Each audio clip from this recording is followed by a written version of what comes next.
Boa tarde, este é o Eclésia e estas são algumas das notícias que fazem a atualidade da Igreja Católica.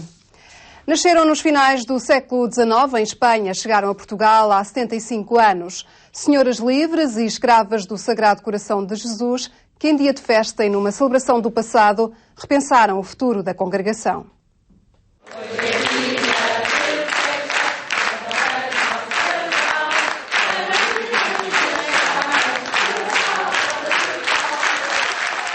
A Congregação das Escravas do Sagrado Coração de Jesus está em festa pelos seus 75 anos de presença em Portugal.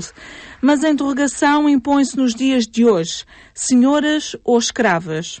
Eu acho que é um bocadinho provocatória, não é? Para suscitar curiosidade e também põe, é verdade que responde um bocadinho a esta ideia das pessoas brincarem e dizerem mas a escravatura já acabou, onde é que vão buscar esse nome tão mau, tão feio?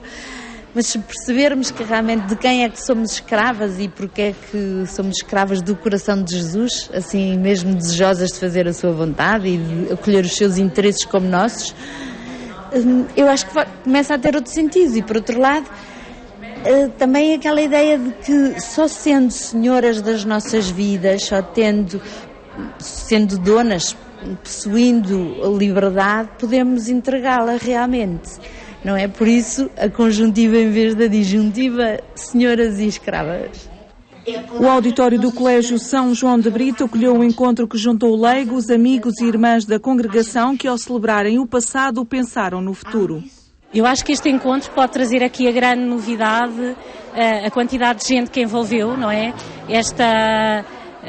Toda esta gente colabora connosco e trabalha connosco, não é? O Abrir pode ser um encontro que projeta muito para o futuro a nossa missão e sobretudo o reino, não é?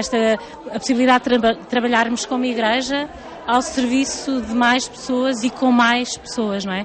A perspectiva da Igreja Universal, que era tanto o desejo de Santa Rafaela Maria, de alargar de um coração universal, aberto ao mundo, e eu creio que é aqui a possibilidade que este encontro nos traz, é também mostrar àqueles que aqui estão, não é? Que não somos nós, a missão que temos em mãos é feita e realizada por muitos também connosco. Para além das casas e obras próprias, as escravas em Portugal colaboram com muitos outros leigos, dioceses e outras congregações religiosas num serviço de comunhão que lhes é característico. Os leigos muitas vezes chegam onde às vezes as escravas não conseguem chegar. E é verdade, nós estamos em muitas situações do nosso dia-a-dia em que podemos ser testemunho da obra das escravas e podemos fazê-lo, porque também vivemos segundo esta mesma linha e acho que é o maior desafio e também responder às necessidades mais atuais, porque as escravas vão respondendo às necessidades de cada tempo, que não são com certeza as mesmas de há 75 anos atrás. Portanto, acho que este dia também marca muito este reafirmar da nossa maneira de viver e de estar centrados em Deus e virados para os outros. E nós, leigos, temos um papel muito importante nisto, no nosso dia-a-dia e no trabalho que fazemos. Apesar de serem poucas, as escravas têm tido o discernimento e a atitude de se colocarem em várias missões em colaboração com outros, com leigos, com os jesuítas, ou seja, em vez de ficarem fechadinhas nas suas comunidades e nas suas missões, têm apostado até no mundo. Há várias escravas portuguesas no mundo, em Cuba, em Timor, no Brasil. E por isso penso que é por aí, é ser fermento na massa, não é ficar assustadas com as poucas vocações que têm e com o pouco número que representam, mas de facto ser fermento na massa e estar aí no mundo a colaborar com outros.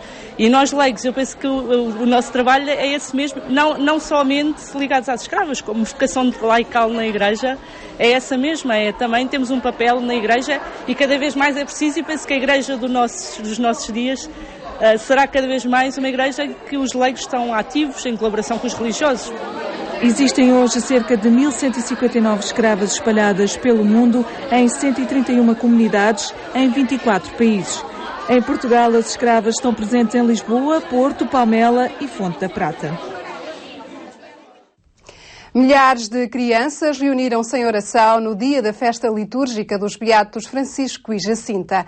O programa Eclésia esteve no Mosteiro dos Jerónimos, onde se encontraram para rezar o terço crianças da catequese das paróquias de Lisboa. Escolas e paróquias de Lisboa chegavam ao Mosteiro dos Jerónimos para rezar. Em comum, o terço que nas suas mãos seguia a oração das Ave-Marias no dia em que a Igreja Católica recordava os pastorinhos de Fátima.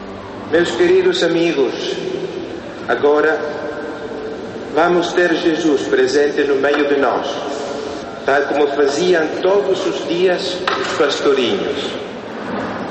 Seguindo o exemplo dos pastorinhos, milhares de crianças rezavam o terço, não só nos Jerónimos, mas em muitos locais onde aconteceu uma velada de oração. Rezamos pelas nossas famílias e pelas de todo o mundo, que as famílias rezem juntas, porque assim ficam mais unidas e também mais firmes na fé e no amor a Deus. Ave Maria, cheia de graça, o Senhor é convosco. Bendita sois vós entre as mulheres, e bendito é o fruto do vosso ventre, Jesus.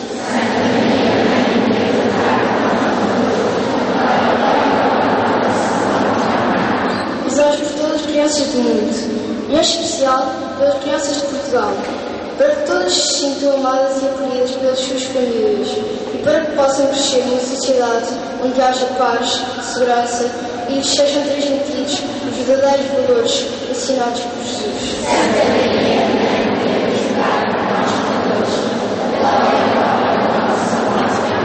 A velada de oração infantil assinala o dia em que a Igreja assinala a memória litúrgica dos beatos Francisco e Jacinta, beatificados pelo Papa João Paulo II em Fátima, a 13 de maio do ano 2000.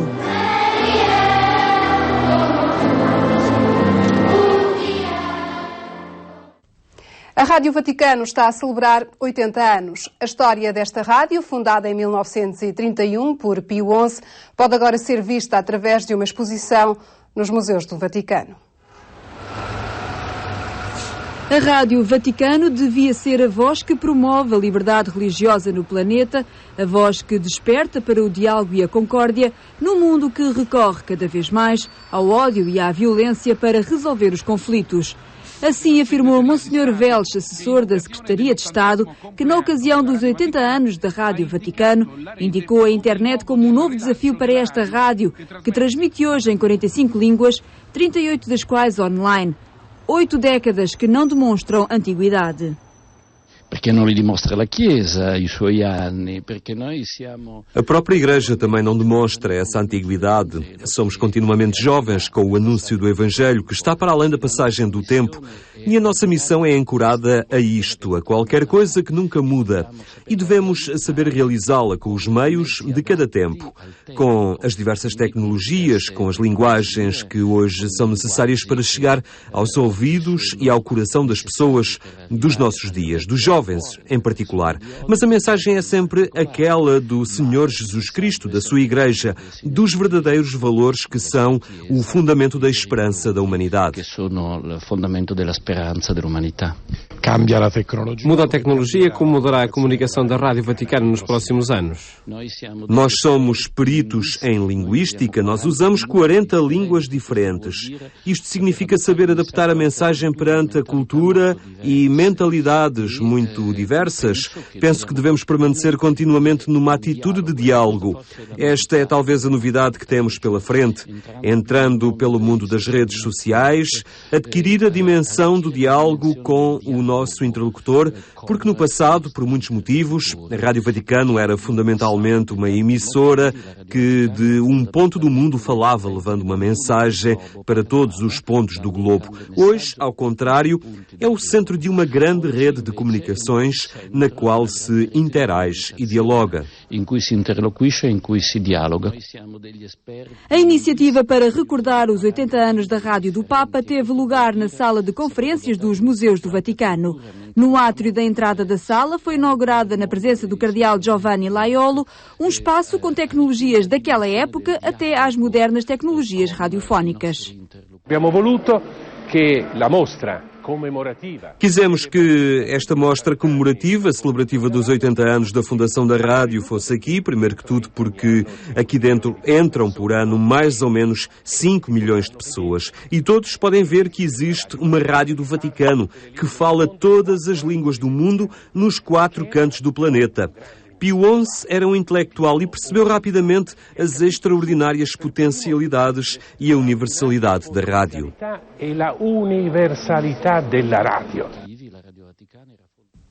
Depois de um olhar pela atualidade da história, é a rubrica O Passado do Presente, a cargo de Dom Manuel Clemente.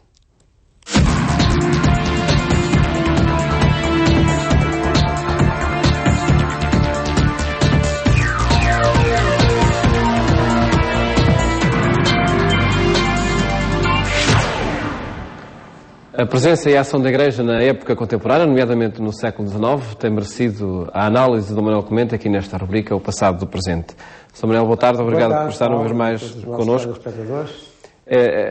Foram, de facto, realidades novas, a exigir respostas novas. E de que maneira? E de que maneira, de que maneira, porque nós já vimos como do século XVIII para o século XIX a sociedade mudou na Europa e em outros sítios, além da Europa, em geral, a partir da Europa. E vimos que isso significou passagem de uma sociedade rural para uma sociedade cada vez mais urbana, com o que isso significou da mudança da atividade tradicional e agrícola para a atividade nas fábricas e a concentração nas periferias das grandes cidades fabris. Verificámos que isso significou também enfim, a ausência em grande parte da Europa dos religiosos e por isso a concentração da vida pastoral nas paróquias, também com a criação de uma nova figura de pároco. Já vimos como é que isso significou a cidade com uma realidade mais sofrida do que propriamente apetecida e, no entanto, inevitável. Enfim, tantas características que vão ter enormes repercussões, antes de mais como desafios na vida pastoral. Mas é a própria compreensão da Igreja no seu conjunto e no seu relacionamento com a sociedade, quer em termos políticos, quer em termos gerais, que vai mudar. Eu peço ao Paulo para ler um trecho desse historiador espanhol que nos está aqui a fazer estas sugestões, Romaria Laboa, em que ele se refere ao povo cristão como ele aparece no século XIX, que é, até certo ponto, uma novidade conceptual e depois também uma novidade prática no relacionamento da Igreja com a sociedade. É um texto muito interessante. A esta burguesia, a Igreja contrapôs o povo cristão. Quis apoiar-se nele, organizá-lo, e assim apareceram a Ação Católica, a Democracia Cristã, os sindicatos cristãos, todo o movimento social e político a que pretendia definir o rumo, mantendo-o sob controle. A intuição de Leão XIII, de que a Igreja, afastada pelo poder liberal, podia e devia apoiar-se no povo soberano, representava um reconhecimento revolucionário. A maioridade dos povos e o seu protagonismo social e político. Com o tempo, levá-los-ia também a uma busca de protagonismo no interior da Igreja. É muito interessante, complexo. É um trecho complexo, mas eu gostava de o esclarecer, porque é realmente muito importante no entendimento que nós temos das coisas, sobretudo no entendimento coletivo que nós podemos ter das coisas. Porque nós vamos falar para já dessa expressão povo cristão, mas a palavra povo ganha no século XIX um sentido que, de certa maneira, depois também vai integrar a noção de povo de Deus, recuperada pelo Concílio Vaticano II, já na segunda metade do século XX, assim como um grande coletivo que transporta uma alma que também é comum. Mas isso é uma realidade nova. Isto é sobretudo romântico e oitocentista, quer dizer, do século XIX. Porque, antes disso, não se considerava assim. As pessoas consideravam-se de uma maneira muito mais repartida. Sentiam-se de uma maneira muito mais repartida, ou seja, eu pertenço a este grupo, eu pertenço a esta freguesia, eu pertenço a este território, eu sou súbdito ou sou vassalo de um determinado senhor ou senhora. Determinadas práticas. É tudo muito concreto, muito prático, as pessoas conhecem-se ou conhecem-se muito mais no agregado que integram. A expressão povo é outra coisa. A expressão povo não tem propriamente rostos. É isso que eu disse, é um coletivo. E essa expressão alma nacional são tudo coisas muito recentes.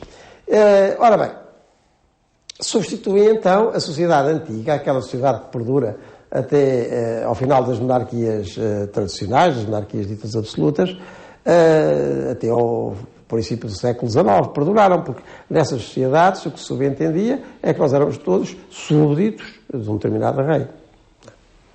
A sociedade liberal vai ser outra coisa, vai ser a sociedade do indivíduo, o cidadão, que decide, que, sobretudo se for letrado quase exclusivamente se for letrado, souber ler e escrever e participar, também vota. Portanto, as leis já são emanação de deputados escolhidos, um poder legislativo próprio, que não é o rei, mesmo quando se mantém o rei, enfim, como suprema referência do Estado, não é ele que determina a vida dos cidadãos, porque já não são súbditos.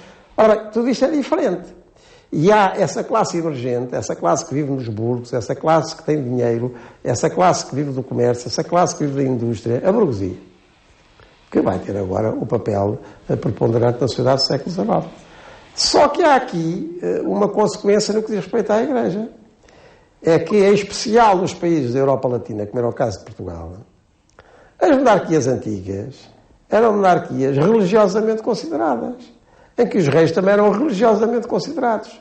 Quando no século XII, bem lá atrás, Dom Afonso Henriques consegue que o Papa o reconheça como rei, o reconhece como rei dentro da cristandade e com a missão também religiosa. Enfim, que é garantir a segurança, a sobrevivência e até o alargamento de um povo cristão. De um reino cristão. Deixemos o povo sossegadinho para já. Agora, mais perto, no século XVIII, o rei Dom João V de Portugal é o rei fidelíssimo. Consegue este título do Papa, o rei fidelíssimo, fidelíssimo à Igreja. Fosse ou não fosse, isso depois tinha que ser mais perto. Mas era o rei fidelíssimo.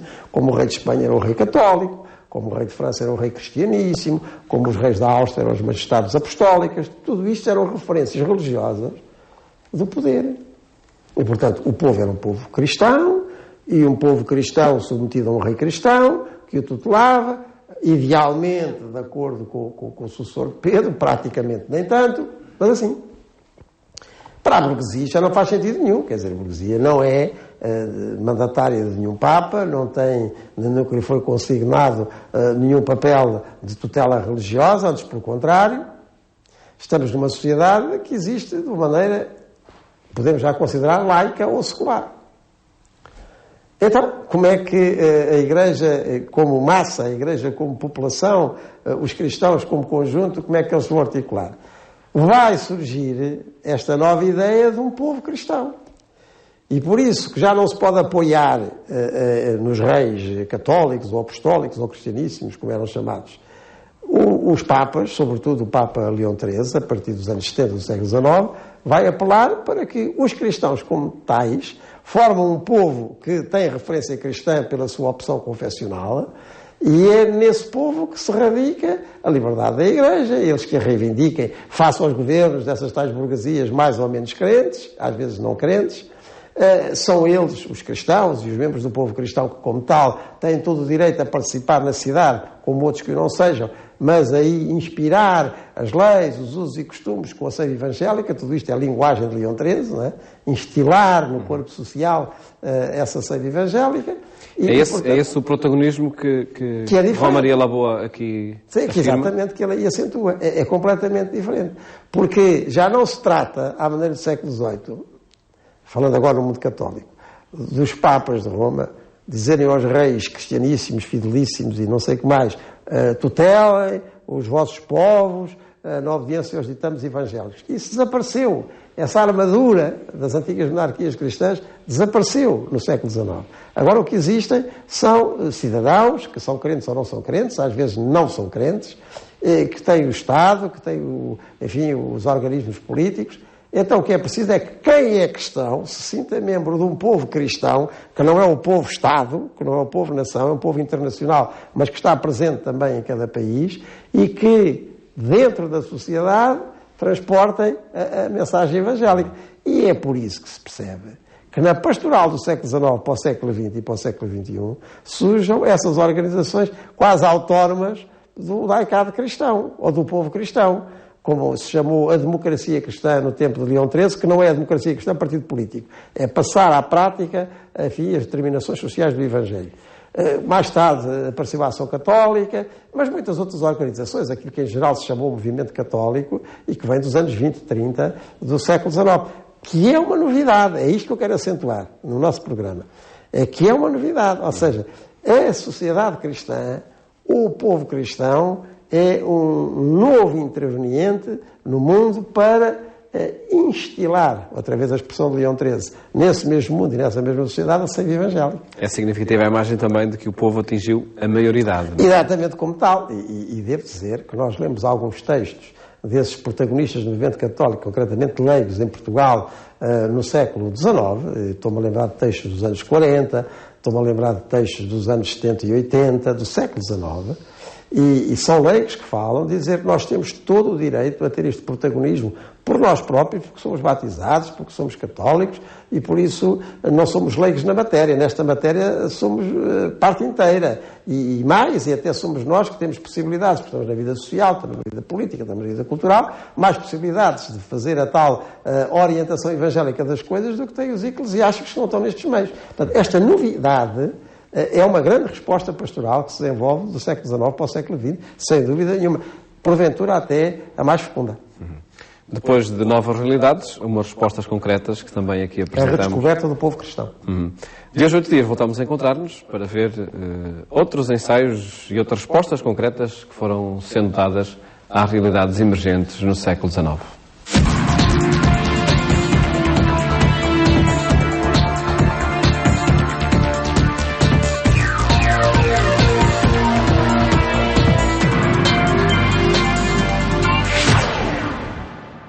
É tudo por hoje. Estamos de regresso amanhã. Até lá, veja ou reveja este programa na internet, no local que reúne todas as plataformas Eclésia e atualiza toda a informação da Igreja Católica. Fique bem. Até amanhã, se Deus quiser.